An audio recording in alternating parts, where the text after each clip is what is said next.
Hello and welcome to Scribes and Songsters. I'm Veronique Mandel. Kingsville writer Marcy Lane writes character-driven stories featuring ordinary women in impossible situations. Marcy has recently released her first novel entitled A Mercy of Widows, a story about 2 widows and 12 jurors who have to grapple with Canada's laws dealing with medically assisted dying.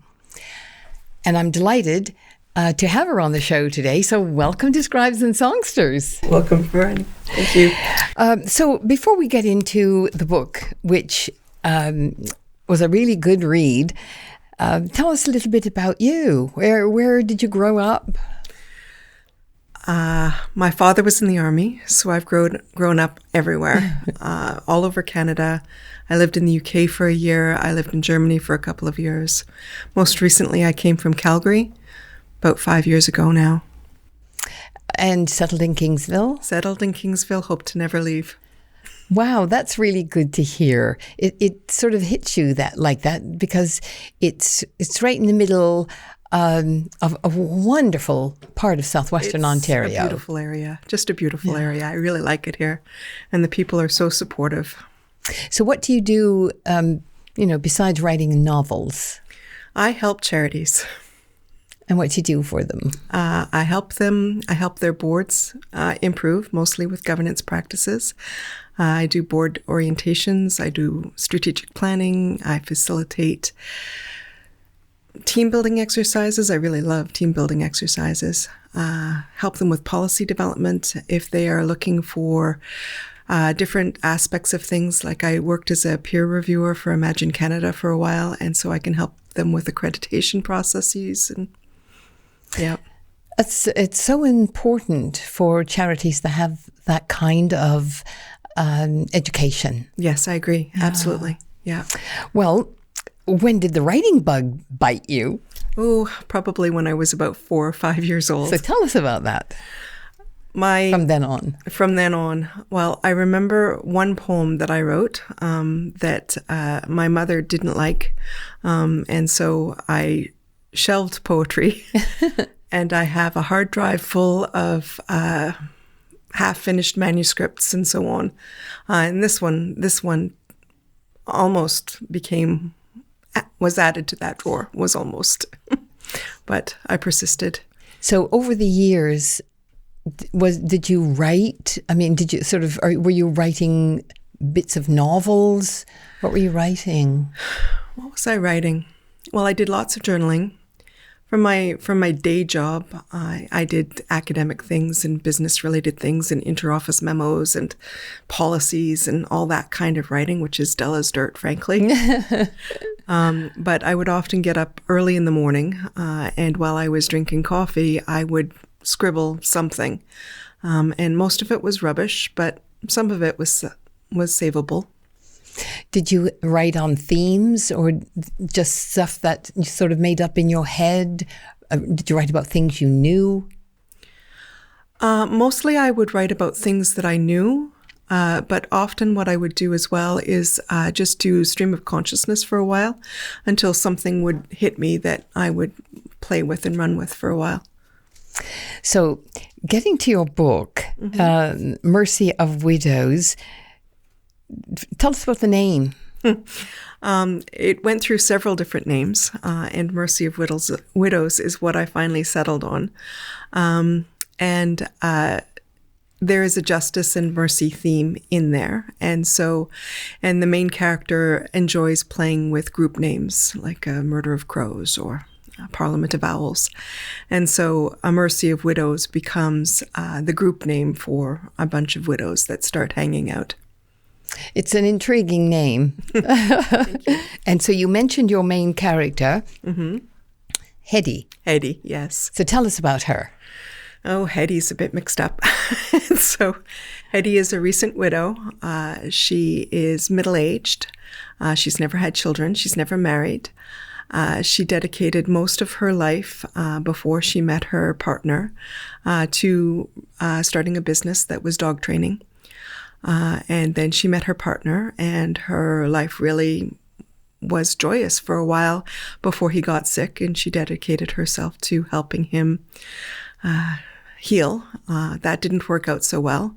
And then she dedicated herself to trying to keep her promise to him that she would move on after he passed. Now, she was younger than he was. Yes, a bit, but not by much. Not by much? Not by much. And the whole dynamic, the family dynamic, was a little bit toxic. Yes. Tell us about them. The in-laws, the brother-in-laws. Or outlaws.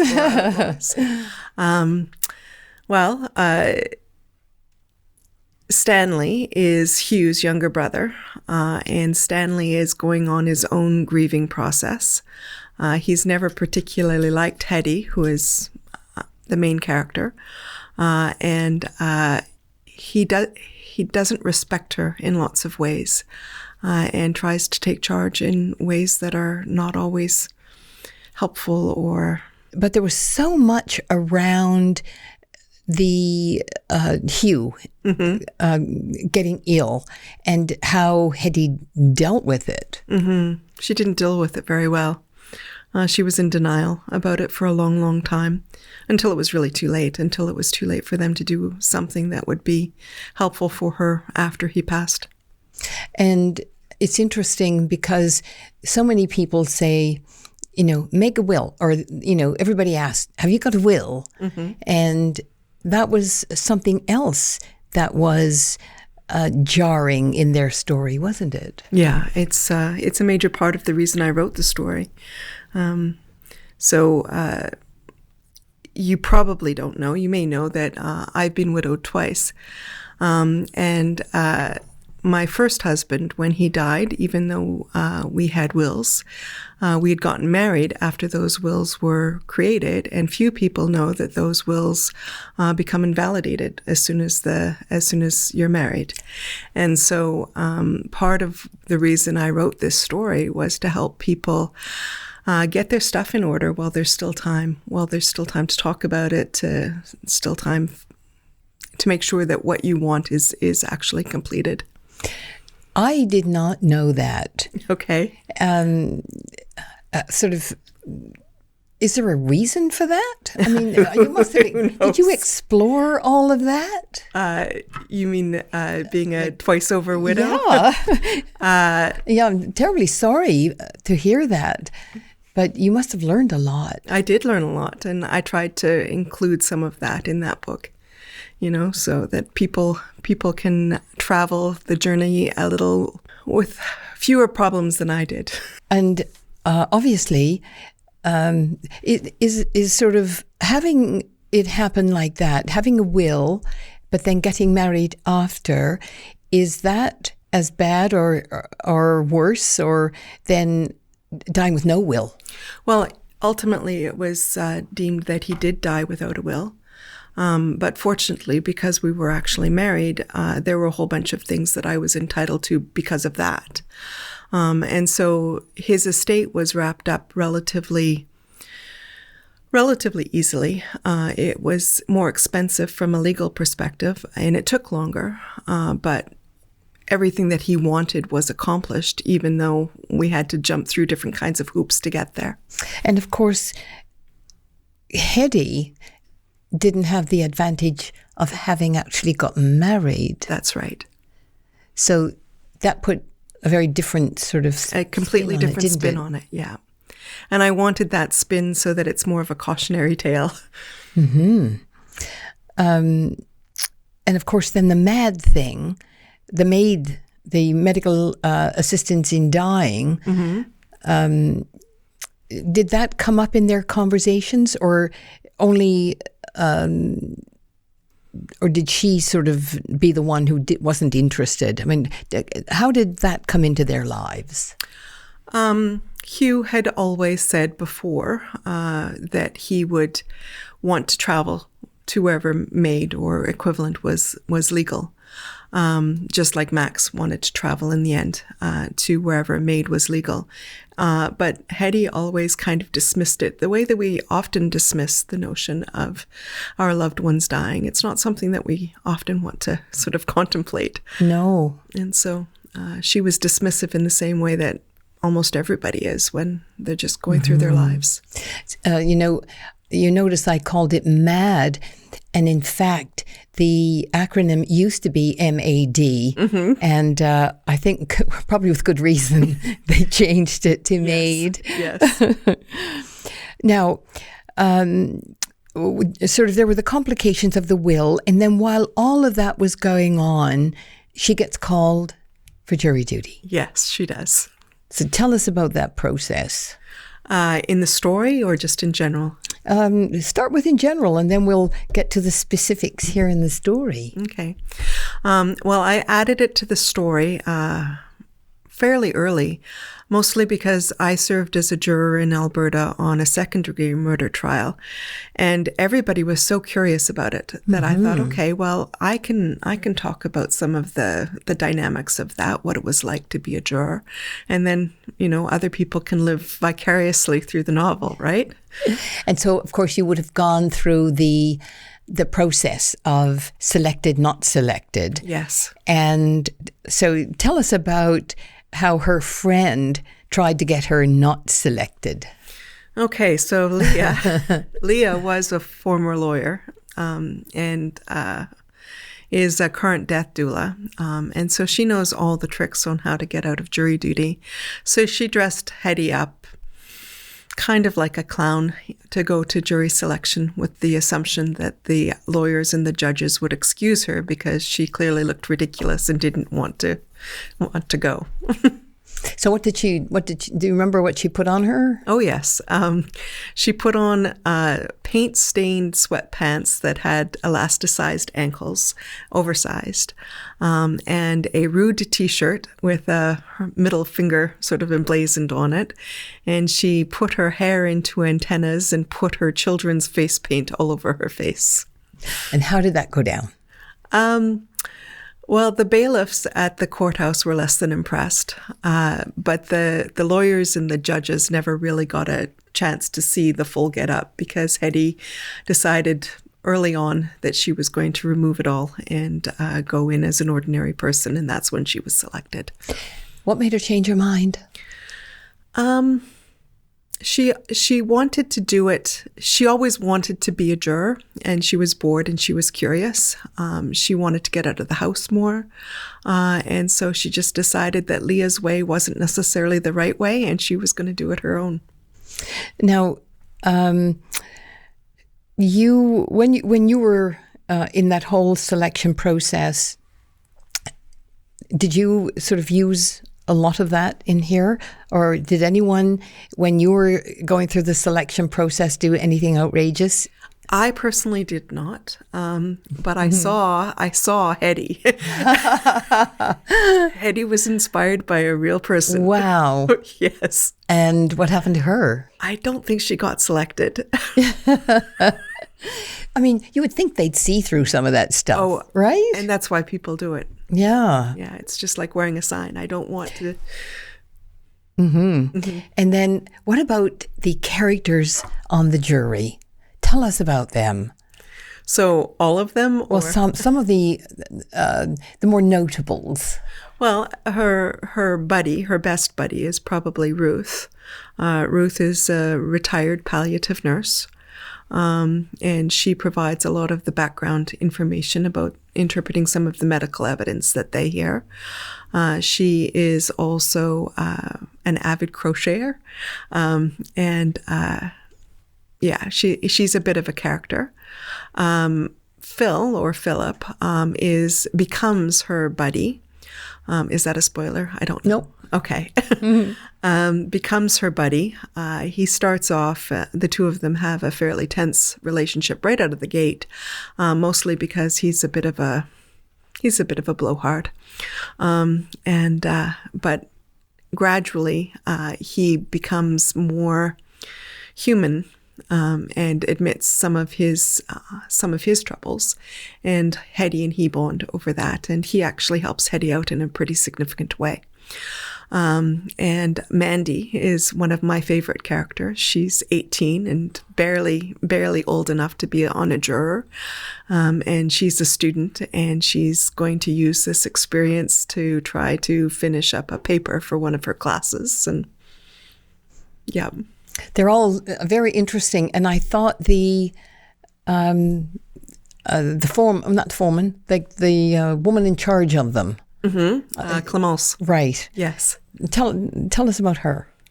Clémence is a French-Canadian, sprightly, older middle-aged woman, no nonsense, and she's in charge of the jury, and she runs a tight ship. She does run a tight ship. She does. So before we talk about some of the other really interesting aspects of the book, would you like to read something for us? Sure. All right. We spent our last Thanksgiving lying next to each other, holding hands, watching the snowfall. I want to feel normal again, he had said. Lie next to me? How could I refuse? We both already hated the hospital bed, even though it was necessary, with its many options for positioning him just so. What we hated was the isolation, the fact that we'd kiss goodnight and then go off to separate rooms. The long nights of those last months seemed darker, more ominous, because I slept alone. But his bone metastases, METs in medical shorthand, caused such pain. He fidgeted and repositioned for elusive relief. One night I shoved some bogeyman in a nightmare and pushed my fading love in real life instead. He'd screamed. The rest of that night and the next, Fella and I slept on the couch, a solution Hug wouldn't accept indefinitely. Leah arranged for the hospital bed soon after, and I admitted it was the right decision. I had studied the bedroom, stuffed with too much furniture. Where to begin? Older houses such as his had puny rooms unsuitable for our modern super sizes, with king-size beds, walk-in closets, and huge flat screens. Our sleigh bed, made of heavy wood, was handsome and impractical, occupying most of the floor space, with only a narrow passageway around it. Even I barely avoided stubbed toes when navigating the room, and the space was utterly impassable for Hug with his indispensable walker.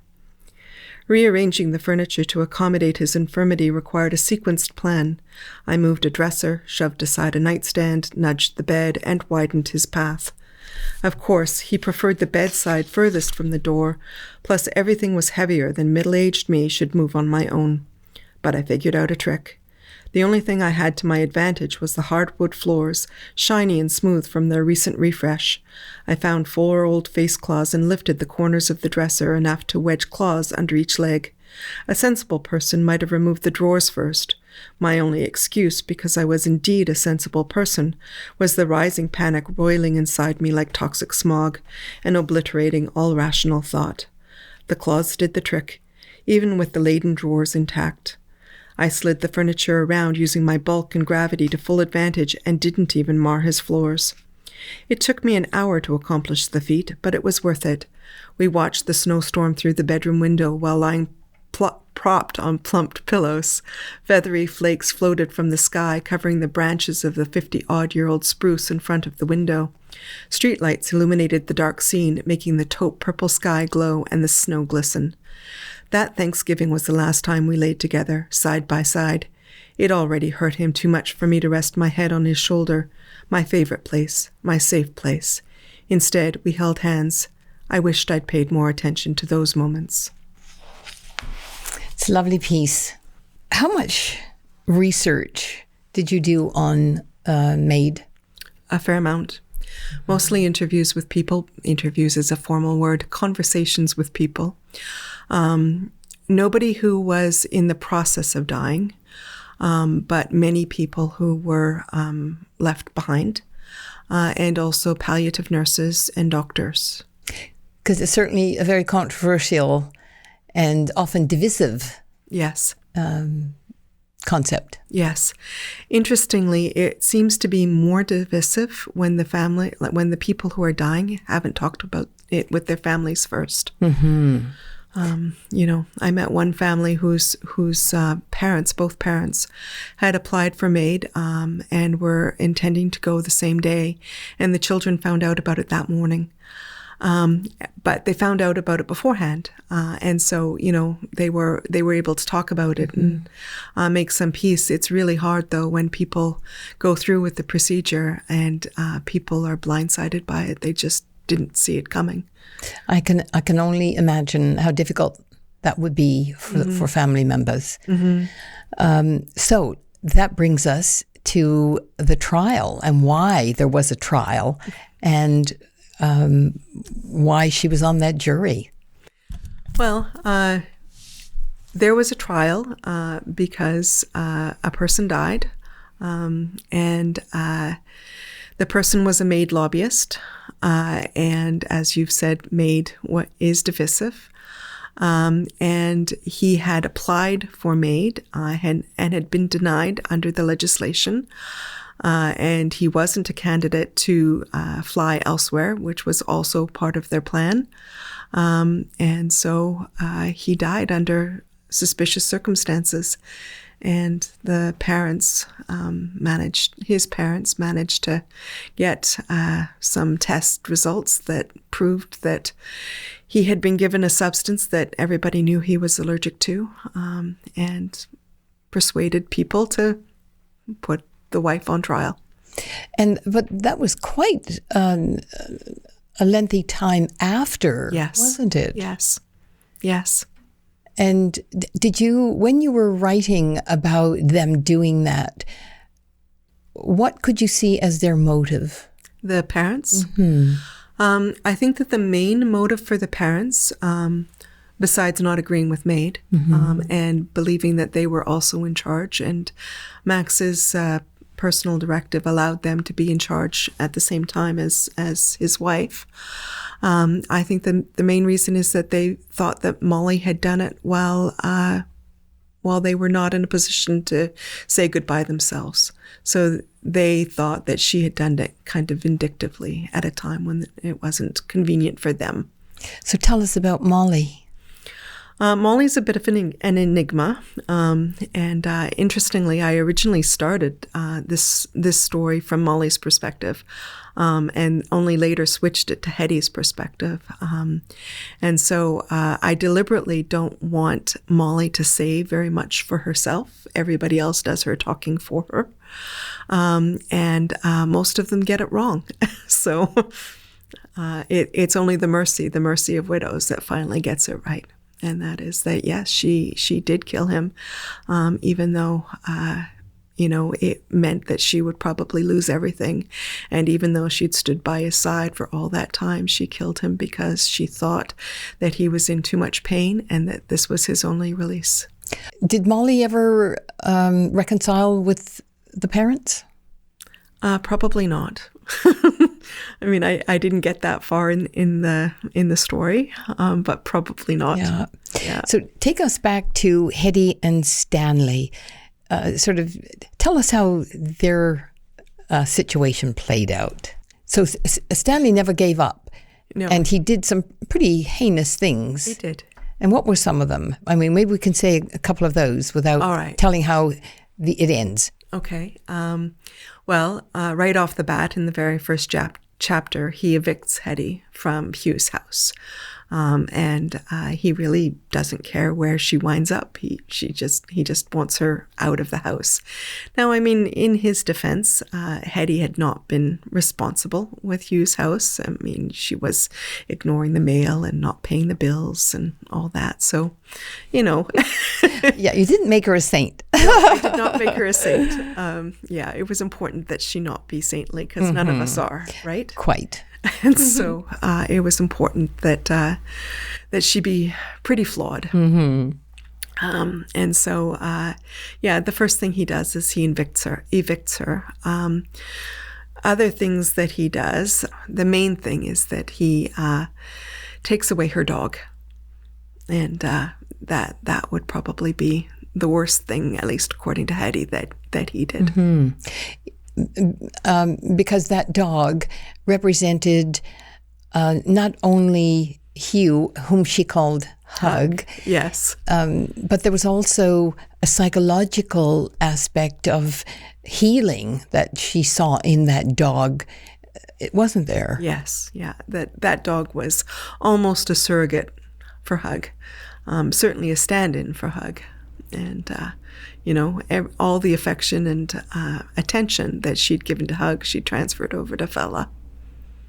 And so how long did it take you to write it? Oh, dear. In earnest, about 2.5 years. So you have another book coming out. When do you think that will be released? Well, I'm hoping for 2 years, but we'll see. Yeah, like right now, right now I think it's a really interesting concept, and there's so much that I have to learn in order to get it right, and it's important for me to get it right. Can we get a sneak peek? Sure. The working title for it is A Frog with Claws, and it's set in Haida Gwaii, and it is featuring a young woman who wants to go away and become an anthropologist, who is asked by one of the watchmen there to help rescue some interlopers who are in the national park. And it turns out that the interlopers they're supposed to be there for, one claims that he's there as a conservationist. He's going to try to rescue the Haida slug. And yes, there really is a Haida slug that is an endangered species. Wow. And the other one claims to be helping him, but is really there to try to find magic mushrooms. But it turns out that what they're really after is they're after Indigenous artifacts. Well, you'll have to let us know. And where can people buy your book? Pretty much anywhere. It's available on Amazon. Soon the paperback is available on Amazon. Later this month, I'm hoping that the paperback will be available everywhere else, like Kobo and everywhere. And the ebook version is available everywhere. And the audiobook version, when I eventually finish it, will probably be available everywhere as well. Well, thank you very much again for joining us. Thank you. Best of luck. Thank you. Well, that's it again for this edition of Scribes and Songsters. Many thanks to my guest, Marcy Lane. A big thank you to our Scribes and Songsters team, producer Brian Sweet, technical producer and editor Gary Glass. Grateful thanks to Tony Toldo and the Toldo Foundation, and to Neil and Tina Queering for their ongoing support. We greatly appreciate it. Special thanks to you for watching. Hope to see you right back here next time on Scribes and Songsters. I'm Veronique Mandel. Bye for now.